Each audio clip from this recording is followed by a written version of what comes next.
today we're going to be potting up all those free tree seedlings we got last week. And of course, everything has to be kitty inspected. So right now I'm just measuring the distance between where we planted the last Douglas fir in that row of Douglas firs that we planted back in January. And I'm measuring from the last one we planted down to where there's a fence. There is a fence that runs across behind where that metal frame is. There's a fence down in there, back there. So I'm just trying to get the distance because I'm trying to figure out how many pines that we could put. No, if they're ponderosa pines, which we're not 100% sure that they are, they get quite wide around in the trunk. So we're trying to figure out how many, if any at all, that we could plant in the same row as the Douglas firs, since we already have drip tube to bring them water, and we have a faucet right by the Douglas firs. It'd be easy to connect another line around the new trees down this row. But as it turns out, there's only 62 feet, and so we decided that wasn't quite as big of an area to put 10 ponderosa pines, if that's what they are. So we are going to put them somewhere else on the property, and I think we're just going to continue putting more Douglas firs down that row. So it's just a whole entire row of Douglas firs. I'm not sure if you can see Dexter underneath that shrub in this picture, but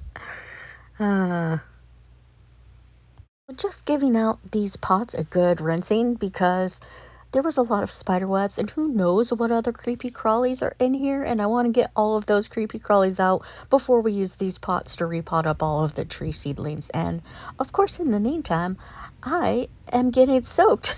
And I'm super excited. I have a reason for all those pots I saved up. Just curious, do any other garden YouTube creators get tired when you edit and rewatch your videos while you're editing them? Because sometimes watching my videos while I'm editing just makes me tired remembering all of the work I've done. We are starting with the red cedars first and potting them up, and what we're doing, which I hope you can see a little bit later when I change the camera angle, is we are mixing potting soil, good potting soil, with our red clay soil. And we are doing that because we want to get the tree seedlings a little used to our clay soil first before we directly stick them into our hard clay soil, because some of these trees are going to be planted in a place that is not easy to get to. I don't know if you've noticed, but we live on a very steep hill from two different sides. And so some of these trees will be planted on a hill where it won't be easy to bring mulch and compost to amend the soil first to where we are going to plant them. So they're going to have to get used to being in red clay soil, and red clay soil is not exactly easy for things to grow in. It takes them a long time to be able to spread their roots out because the soil is quite thick. All the red cedars are now potted up, and so they're in this tub. There's a little bit of water in there, and that way they can soak up the water from the bottom. And we restart the process, washing out all of the pots that we're going to use, and then we start potting up the pines. Another reason we are putting them into pots first, because right now is not a good time to plant trees here, because it is just about that time where it gets dry and hot, and they're going to be on parts of the property where, once again, it's too far to get to. There won't be readily available water to them to water throughout the summer. So we're potting them up into bigger pots first so that they can get water right now, so that we can get water to them throughout the summer, and then we'll plant them in the ground in fall, like late October, first part of November, when the rain starts back up again regularly here. And so that's the other reason we are planting them up in pots.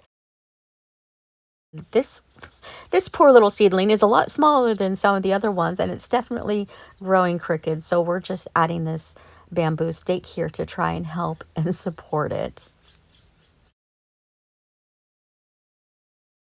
I was not convinced that once my husband clipped the bamboo stake that it wasn't going to come and swing back and hit me in the mouth. 2 more pines to go, and of course, Dexter has to come and inspect what we are doing.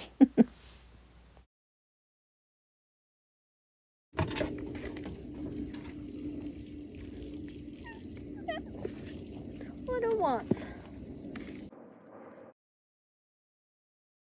I think I forgot to show you last week that we also got this elderberry for free too. So I didn't record us potting up all of the acers because that would have been way too much and way too long. But we did get all of them repotted up into bigger pots, and hopefully that will help keep them through this hot summer, and then we will plant them in the ground next fall. That's it for today. Until next time, feed the pollinators for me. See you tomorrow.